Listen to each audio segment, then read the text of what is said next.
August 1939.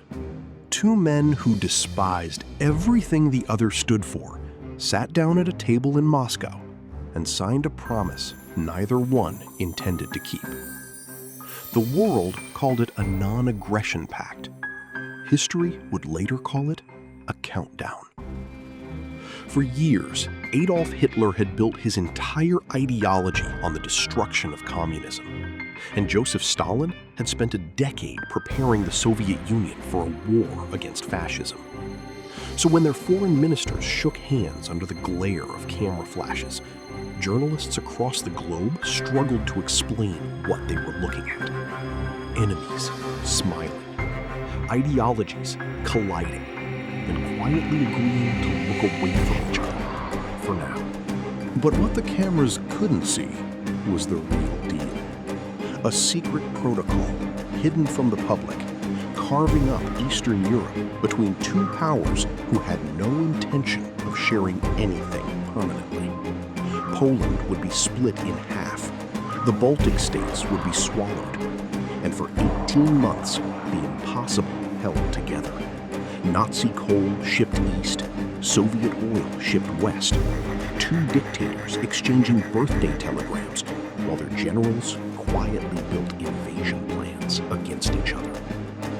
Stalin believed the pact would buy him years, time to rebuild an army gutted by his own purges, time to fortify a border stretched across a continent. He ignored the warnings. Defectors, spies, even Winston Churchill himself sent word that German divisions were massing along the frontier. Stalin dismissed every one of them as a provocation designed to drag him into war early. He trusted the signature on the page more than the evidence in front of him. He was wrong. On June 22nd, 1941, in the pale hours before dawn, 3 million German soldiers crossed the border in the largest invasion force ever assembled. No declaration, no warning shot, just the sudden, thunderous betrayal of everything the pact had promised. Stalin, by most accounts, disappeared from public view for days, a man confronting the scale of his own miscalculation. This is where the story could have ended.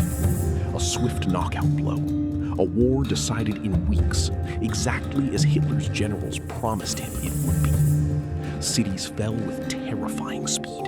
Entire Soviet armies were encircled and captured. By autumn, German troops could see the spires of Moscow through their field glasses.